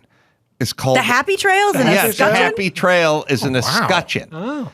And I said, well, it's got to be spelled differently. And he's like, nope. We looked it up. It is spelled the same. Why would they ever need to name that? They name everything. Wow. And how lazy. Why didn't they look up and see, is there already something with this name? I don't know. Is it ornamental in the same way? I think it's under the shield category. Yeah, that's something. the other definition. Wow. Medical. Yeah, Yeah. it's a shield-like pattern of distribution of the pubic hair. A shield or emblem bearing a coat of arms. So the other definition. Dr. Drew's sitting where you're sitting. He's going, how do you know what a escutcheon? I'm like, how do you know what a escutcheon is? I know what a escutcheon means. I know what a escutcheon means. And, of course, neither one of us was familiar with it, either one of our versions of escutcheon. But it's the same word. It's spelled the same. You know what's interesting about that, though, is that I think that's funny. That's what's wrong with, like, society, how we communicate now. It's like sometimes things have different definitions and meanings, and you need to know that going into a discussion. So that now we know if I know that you mean something different and I mean something different from you, then now we can be like, oh, well, let's get on board with what you're saying. Well said. And then now we can figure that out. But in society right now, that's, they make assumptions and then we fight as opposed to like really breaking down the nuance, details, and context of every situation. They say that's not what an escutcheon means. You're racist. Right. Male or female. Right. Yeah. Right. Or they, or whatever you want to say. Interesting. You know what I mean? So that's an Wow. escutcheon. Thank you for that. And that was a great escutcheon about that. Yes, we had to get somebody. We'll be right back. We're taking calls from Texas. Well, we will be right back. We'll take a break. Eric will hang out. And we'll do the news right after this. Give me the news with crack. News with Gino Grad. Breaking, viral, weird crime, protest, politics. Give me news with Gino Grad. Stuff they saw on TMZ. Joe Biden. Kamala. Meet news with Gino Grad. News with Gina Grad. Well, let's talk about our good buddy Will. I'm sure we all know by now you're not going to see him at the Oscars anytime soon. The Academy of Motion Pictures, Arts and Sciences has banned him from any of its events, including the Academy Awards, for 10 years. The Academy released this statement. I'm going to read the whole statement. The 94th Oscars were meant to be a celebration of many individuals in our community who did incredible work this past year. However, those moments were overshadowed by the unacceptable and harmful behavior we saw Mr. Smith exhibit on stage. During our telecast, we did not adequately address the situation in the room. For this, we are sorry. We want to express our deep gratitude to Mr. Rock for maintaining his composure under extraordinary circumstances. We also want to thank our hosts, nominees for their poise. I do like the adequately, because it's like when you do jack squat and you go, oh, look, I understand I should have done more. Right. It's like, no, I want you to get the fuck out of your chair. We haven't even done more. That suggests you did get the hell out of something. Right. Like we didn't adequately suggest, well, we got about 63% toward adequate, but not quite the last 37. They made it seem like they sent one of these like ushers over, like, "Hi, Mr. Smith, they're asking you to leave," and he was like, "No." You know what I mean? Like, what are you talking about, man? Yeah. Chris Rock's a better man than me, man. I say I would have called the cops on air. Oh, that would have been amazing. You know, I would have pulled my phone out on air, like, "Hi, I just got slapped. Turn on channel 7." You know what I mean? With a delay, you can catch it now. Yeah, you can catch it. And then, and then when the cops came out, I would have stormed back out. There he is, right there.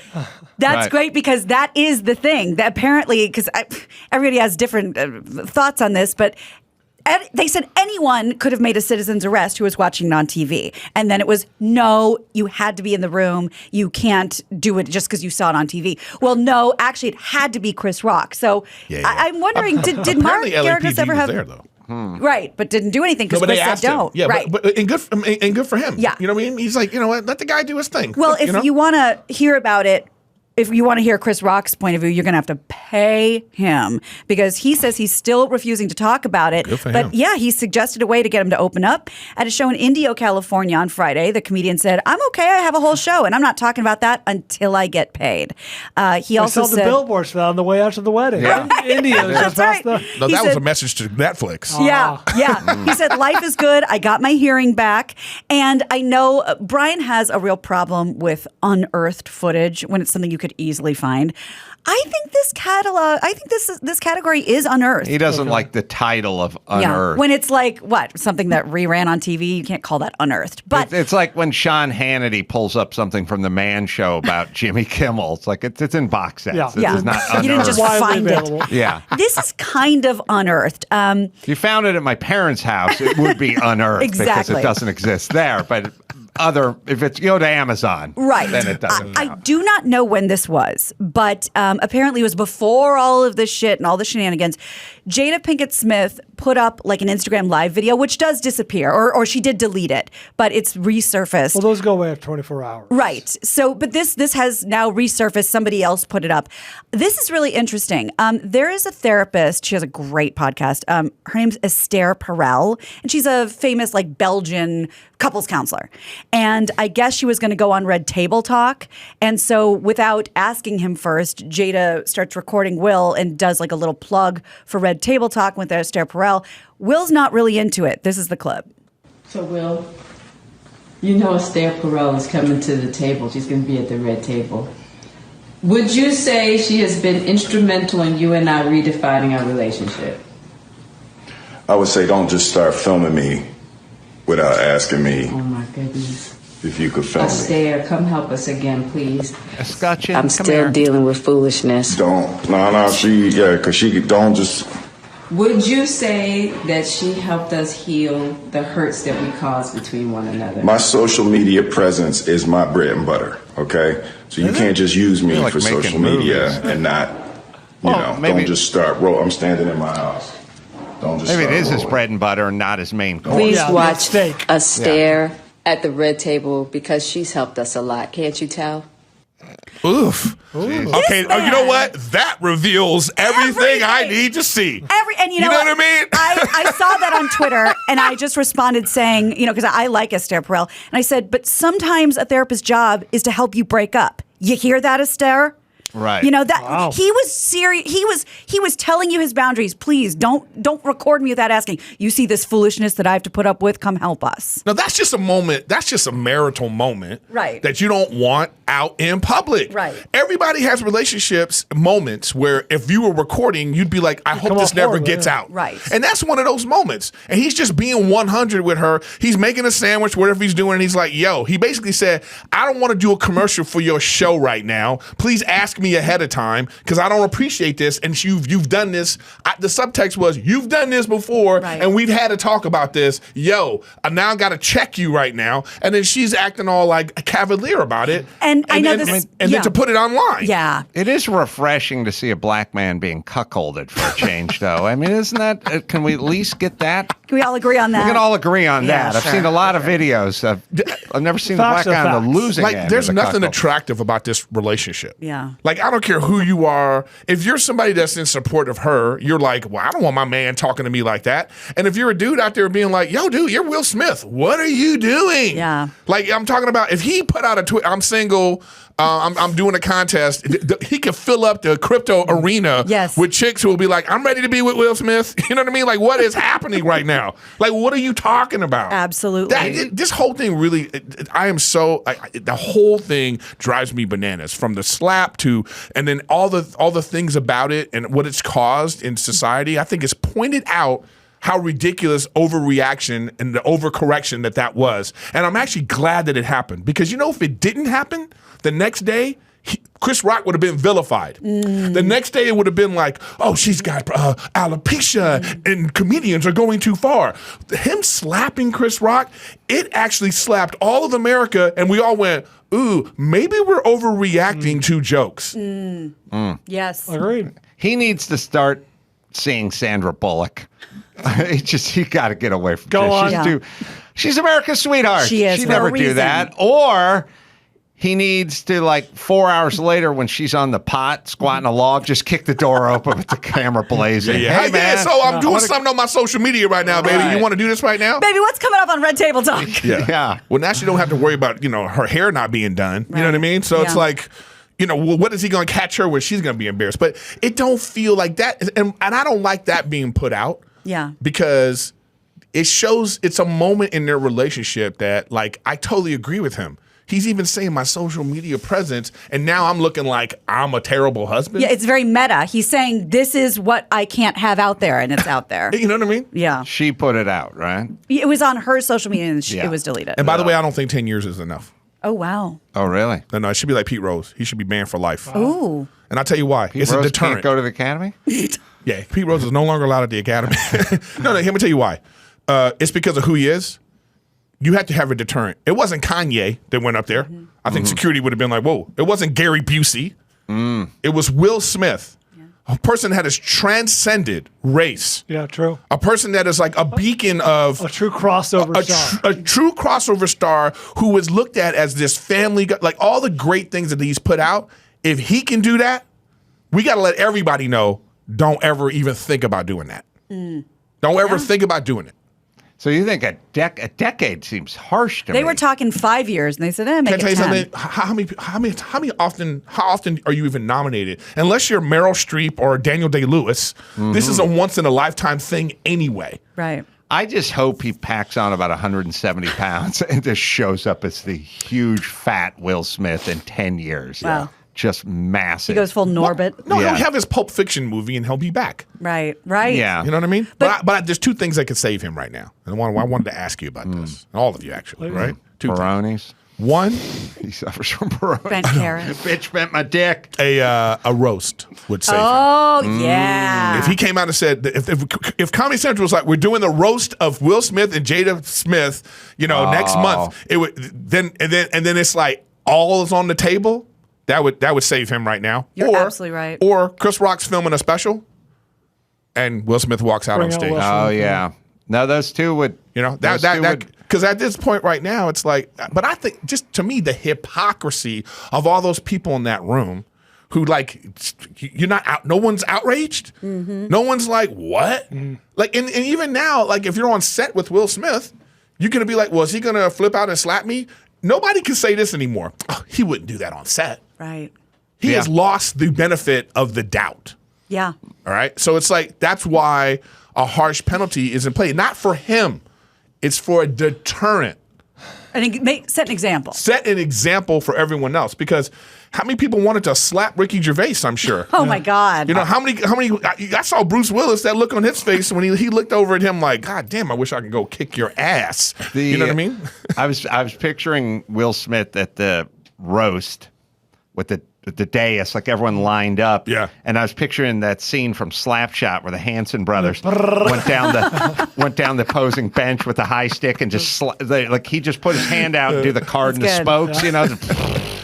But I think it would be great for him if he did a roast, and they just went on everything. It would repair his image. It would repair. He would be like, you know what? I messed up. I know how to take a joke, guys. Watch. I think there's a third. Oh, sorry to interrupt you. I was supposed to say real quick. I think there's a third option, which is you saw it when reportedly, Denzel and Tyler Perry, were quick to counsel him, very, very forgivingly to counsel Will Smith in the moment. And I wonder if there is sort of an unspoken or understood amongst the community mental illness, you know what I mean, going on. Like if he's like, listen, I suffer from depression or whatever it is. From the looks of things, he's suffering from being married. I don't doubt it, but I wonder if that's a third option to rehabilitate his image. Like, hey, I'm suffering from this. You know what though, and I have a little bit of problem with that because I don't like everything being put under this umbrella of mental health. When you can still be held accountable. Sure. I don't care. Yeah. What's going on with you? Because mental health. So you dressed up. You came to the show. You came to the show. You got yourself there. You're ready for your award. You have a speech planned. You probably in your mind know you're probably going to win this. You're the favorite to win it. Right. Don't tell me about mental health now. Well, let's drill down even further. I think what it is the act is the act, but we're all reacting on a visceral level there's so much more going on. It's not the slap is the symptom, but so much is underneath that. I realize his sort of unhinged take my wife's fucking name out of your fucking mouth thing. That in a weird way, even though non-physical, showed a more clear picture into what was going on emotionally with him because that was from the bowels. Yes. You know what I mean? His amygdala was very hijacked. But I also feel like, though, there's a moment, I think after he slapped him and turned around and started walking back, there had to have been a moment where he looked up and went to himself, oh shit, I'm at the Oscars. Mm-hmm. And then he just doubled down. Yeah. I have on my Instagram, I was so mad. I have a little bit. I was just in San Antonio and I have a little 2-minute stand up about it that I have on my Instagram because I'm just so oh, we can grab it. You know what I mean? Yeah, you should grab it. Because I feel like, again, it's an attack on, it's an attack on comedy, because it was such a dad joke. Yeah. It was a dad joke. So nothing. Chris Rock basically could have said, pull my finger, Jada. Yeah. That's how nothing it was. Yeah. You know what I mean? And, and for people to have this reaction to that, like I said earlier, I feel like it was a slap to everybody to wake up and be like, maybe we're... Yeah. Because what's the premise? The premise is, this word we were talking about earlier. The premise is, if you think Chris Rock is a mean-spirited person and he was trying to hurt them, if that's your premise, then okay. Or the other premise could be, he was just making an innocuous joke. A light roast of celebrity. A light roast of this thing, and then that's all that it was. Right. Which one do you believe? He didn't even write that joke. Right, of course. I mean, no one even really does that. Right. Yeah, he just said it. It was just like, some guy named Barry wrote that joke. Like, I worked on the Oscars. They don't write, he's got writers. Yeah, he's busy. Somebody, he vetted it. Right. But he didn't write it. Hey, when you talked about the slap shot, before we got too far away from that, I thought you were going to say it'd be fabulous if he was sitting in a chair like Airplane and there was just a line of people waiting with the nunchucks and he's like, I got this one. Yeah. And everyone just went down the line doing that. I think somebody should make a deep fake of that one already. Great. You know what I mean? Just put Chris Rock in it. I think the reaction to the yelling in the chair is the slap seemed a crime of passion, right? Spontaneous. Once he took his 30-foot walk back to his chair and sat back in his chair, now's the time to kind of get sober. Like, oh shit! But he doubled down. He doubled down, and that's where you kind of went. Well, something's really cooking here. At that moment, I felt bad for Will Smith because at that moment, I saw a person that was like, "Oh man, he just was out of his element. Yeah. He's sucked in. He's sucked in too far." Right. And then he tripled down by not using his acceptance speech as a sort of mea culpa. He went and grandstanded about how he's the protector of women. He's the protector of actors on set, and it was very fucking weird. Oh, I know, and it's like, and I just push back on any woman out there who was like, "I want my man to do that for me," because I'm like this. Oh, so you want your man to embarrass himself on the most important day of his entertainment life? Yes. You want your man to potentially go to jail for you? Yeah. Nah. And let's talk about who's bringing home the bacon. Like now, if his career's fucked, well, then your lifestyle's fucked. Well, I would hope that they have $100 million in the bank, but earning 6%. I do, however, there's a bunch of projects on pause right now for him. I do like the blonde chick who was scrapping with LeBron courtside a year ago. Yeah, he loves defending her man. I do. Drunk in the front row. I do. I like her. We have the. Well, they got kicked out, by the way. Yes, but I like that she was going to battle with LeBron. How about I would have? You know what? I think I'd feel differently too, even if she. Like he's doing that. Why didn't she stand up and be like, yeah. Right. You know what I mean? But I prefer the reaction of being like, I hope that she was mortified and embarrassed. But I didn't like how she came out and said, I don't need a man to defend me. Like throw him under the bus even more. Right. You know what I mean? We have Erik's video, 2-minute video from, where were you? I was in LOL in San Antonio. Okay. The way people are talking about this shit, the way people get mad about it, they act like Chris Rock came out and he was like, you old ugly bald bitch. This is from 3 years ago. That's how people talking about this little innocuous dad joke that he did. He just said, he just said, oh, see you G.I. Jane 2. Then he went, That was like a pull my finger joke. And this motherfucker went crazy. Like he was like, look at this old ugly black bald stupid bitch in the front row. That's what they acting like. People are like, well, you don't talk about another man's wife. What the fuck are you talking about? Yes, you do with the bitches in the front row of the Oscars. like they didn't know what was gonna happen. Are you kidding me? Everybody's like, oh, when you go after somebody's family. Like that joke was a nothing joke. It was nothing, right? It was nothing. And what did he do? He compared her to a female hero. Woo! How dare you? Demi Moore must feel like shit, huh? Demi Moore's like, oh, you mean being compared to me is a vile thing? Like, what the fuck are we talking about? What kind of soft bullshit is this that somebody goes crazy like that? Well, she has a medical condition.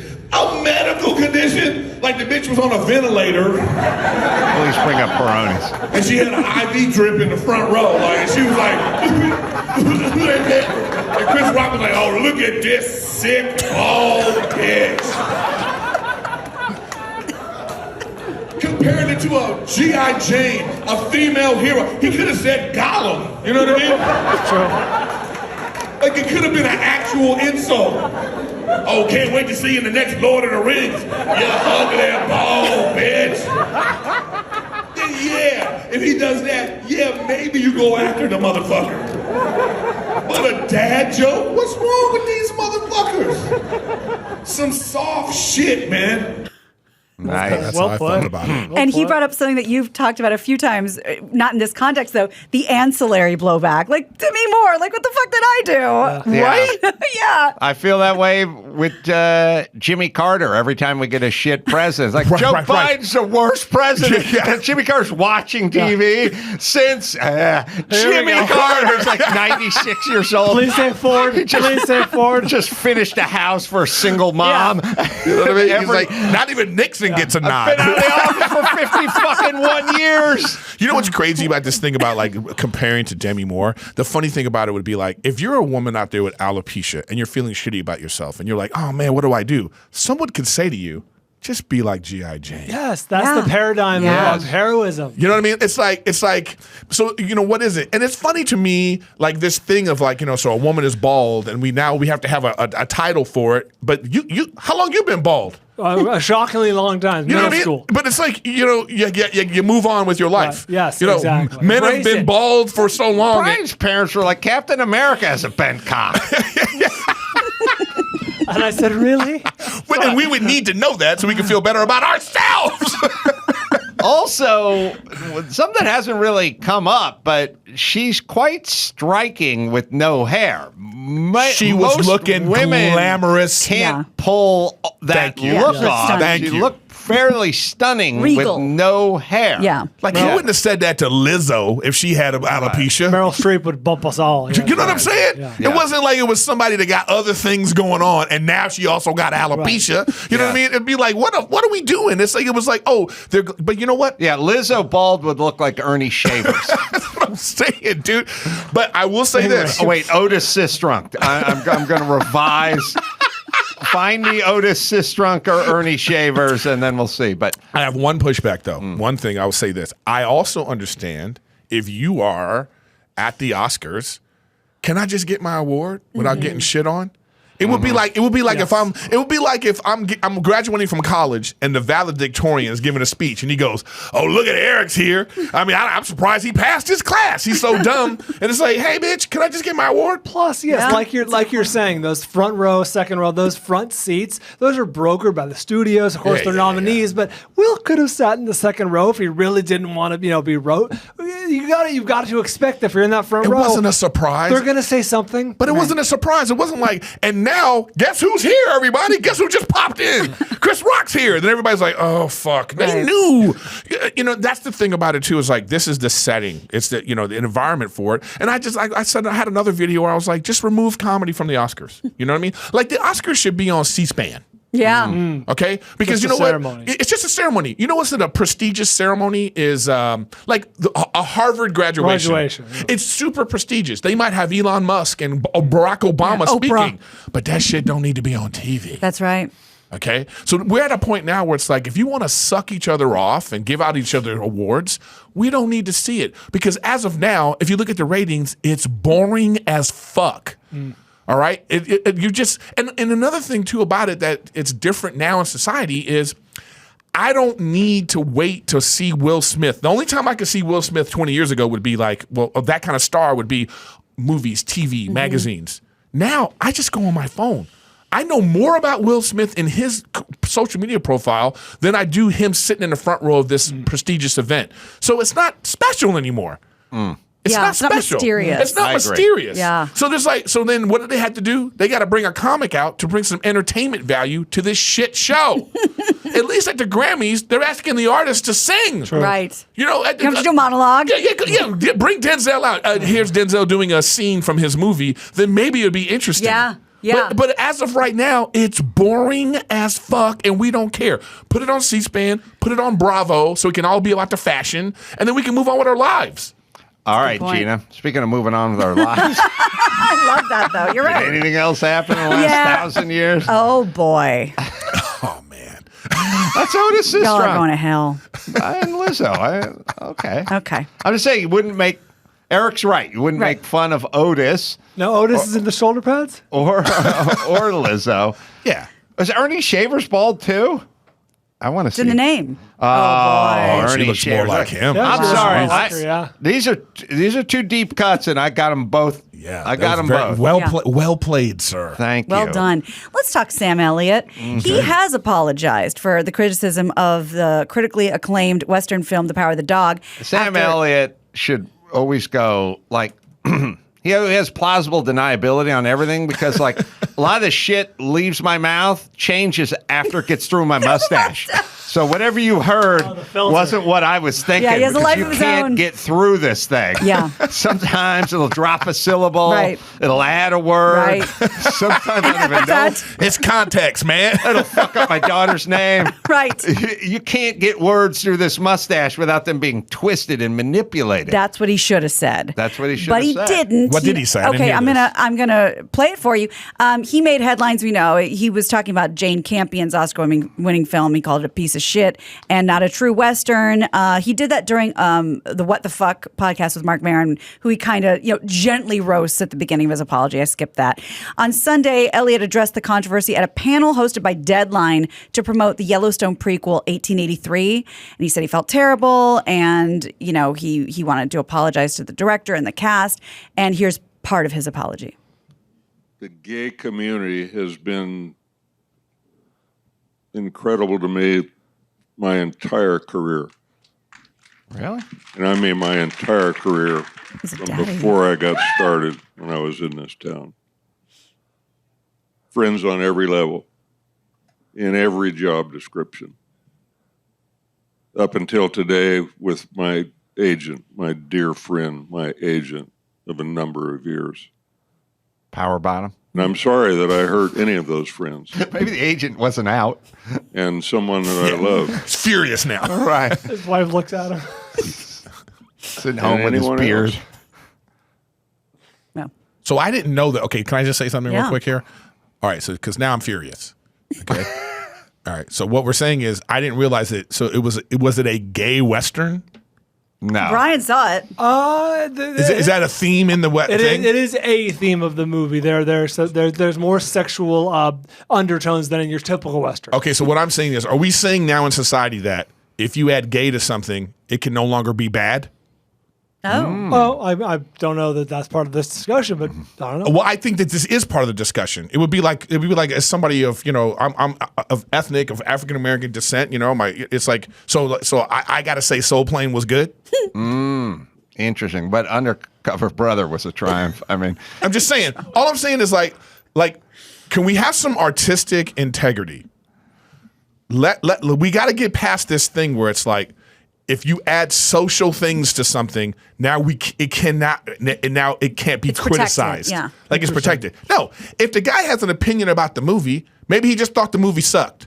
Maybe he thought, but if he from his mouth said you can't have gays in Westerns, then yes, you criticize him. Right. Sure. Well, but do not assume that he means that if he doesn't like the movie. Right. It's a good point. I mean, we're on this place now where if somebody makes fun of Kamala Harris, then the ladies on The View go, if that was a man or a white man, they would never. Right. It's like, what do you mean? Everyone goes after everyone on the other side of the aisle all the time. It seems every white president and vice president will be like, "Are you kidding me? Look at their talk shows. Like they're not going in on her the way they went in on me for the last whatever." Imagine George Bush would be furious about that.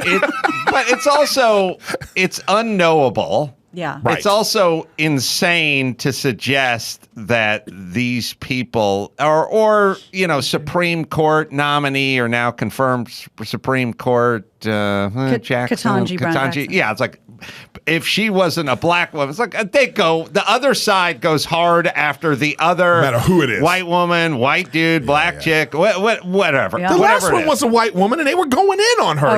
They were challenging her integrity. That's right. Of course, the only insane part of this equation is when the chicks from The View go, if Kamala Harris, like nobody knows that. You're perpetuating this thing, and it's insane. And you're also de facto calling everyone a racist who disagrees with somebody who's of a different skin tone or sexist or whatever. Yeah. But again, it's a hard thing to prove, so don't assume it. Right. There's millions of examples both directions. Anyway, sorry, Gina. Well, there's some big Elon Musk news, and we must follow up because he was going to take over Twitter essentially and owned all these shares. It was going to sit on the board, was putting out polls to see what people think. Well, he's not going to be joining Twitter's board after all.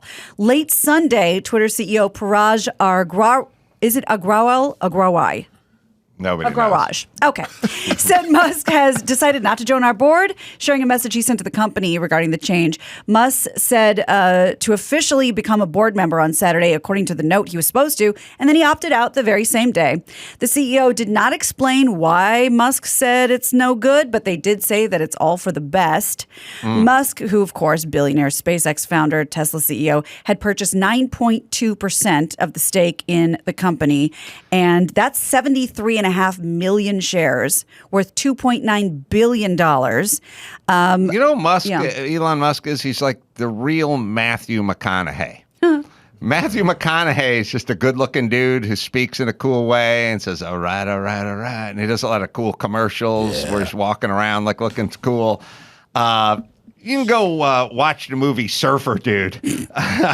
That's what happens when him and his friends get together to like make a movie. Go on vacation. He's fine. Right.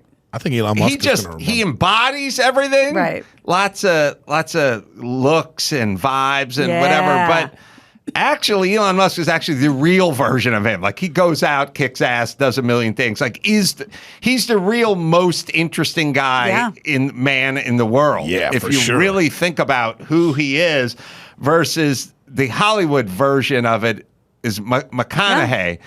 But I heard that Soul Plane was good. He don't want to. He doesn't. Oh, that's gonna be the new clip. One of. I think Elon's new thing is I'm going to do the opposite of what everyone thinks I'm going to do at any given time. Soul Plane was good. Yeah, he'll zig. He'll say when things you like that. think he's going to zag. Right. Mm-hmm. Well, I mean, what is he going to do? I mean, it's like I think he's bored. Yeah. He's Just toying with us? I think he's bored. I mean, I think he's like, this is unprecedented to have this sort of like a reach and like accessibility of someone who is so wealthy. You know what I mean? And he making himself feel like he's one of us, sort of, you know? And I feel like count my words, he's going to run for office. That's the next step. Rich people like that, that's what they do. This is a Citizen Kane situation. Right. You know, when they've had money, the next thing you want is power and love of the people. That's what they want. Well, that would make sense if he came back into California to seek his vengeance after people told him to go fuck himself and go to Texas. He should ride in on a rocket. Yeah. I think about that all the time. We took the smartest guy in the world and told him to leave California. One of my favorite tweets of his, too, is like, this is how accessible he is when he was like, hey, I just paid $11 billion in taxes. I mean, that's such a, like, you know, it just makes everybody on either side of the plane go, oh.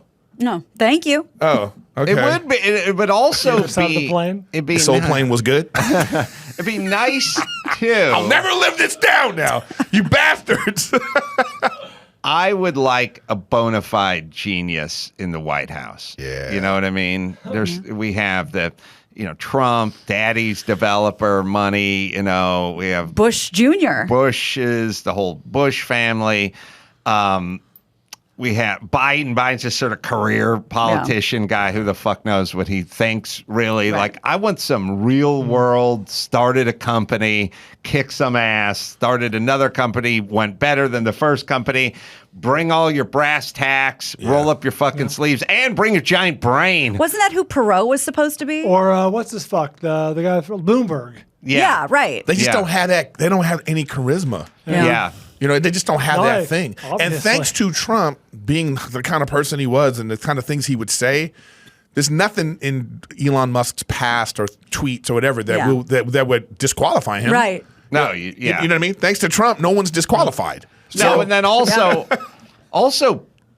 I think Elon, the only way to deal with that wave that'll come at you of, sexist and homophobic and, he raped in his yearbook and he's racist and blah, blah, blah.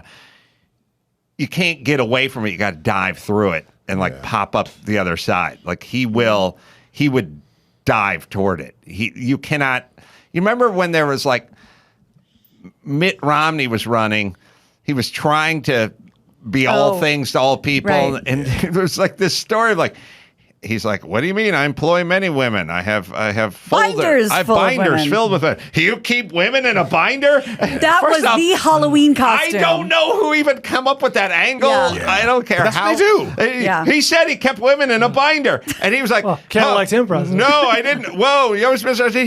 He should have went, are you fucking nuts? Do you think I was saying I put women in a peachy Trapper folder keeper? and put them in my fucking drawer? Well, but instead they do it like, oh no, I was misunderstood. I was out of context. I think a great politician moment for that example was like when Clinton and the Monica Lewinsky thing was going on. I remember that they asked him, hey, did you give her gifts? And I remember he responded perfectly. He was like, yeah, she was my friend. Yeah, I give my friends gifts. Yeah, I give my friends gifts. Yeah. And then that was the end of it. Right. Then these reporters were like, oh, okay, well. Damn it. Yeah, where do we go from here? Right. And that's how you just navigate through it. Right. That was the best advice he'd ever gotten in that situation, you know? But you talk about smooth. That guy was smooth. Yeah. He should have said close, but no cigar. Oh, Yeah. come on. Well said. Thank you. All right, let's go out on a high think note. so. A note of mirth. I'm Gina Grad, and that's the news. Oh, we're gonna miss biscuits and bitches. Gina Grad. That was the news with Gina Grad. Paulo Ono and Craig Robinson, really the same guy, coming in tomorrow. Interchangeable. I love Craig. That's a redundant booking there, as they call it. Eric's got a podcast, Riffin' with Griffin, and he's going to be in Houston at the Houston Improv Thursday through Saturday. And then Cleveland, Ohio, Hilarities. That's April 28th through the 30th. And then Los Angeles, out here at the Vermont Hollywood as well, and Hollywood Improv as well. So you can just go to Soul Plane was good. Oh, go to erikgriffin.com. That's where you go to get his review of Soul Plane and so Now many I more. have to review Soul Plane on my podcast just because of you fucks. I'll be in Indianapolis doing Helium May 6th and 7th. I'll go to adamcarolla.com for all live shows. I'll be all over the place. And until next time, it's Adam Carolla for Erik Girffin and Gina Grad and Paul Bryan saying mahalo. If you see this kind of thing going on, what are you supposed to do? You know? Yeah, there's footage of the Domino's guy walking up and then going, Fuck this. it's like turning around. Yeah, because you're asking people who are delivering a $9 pizza with a $3 tip to Yeah, fucking yeah. go full Rambo Yeah. on street crime.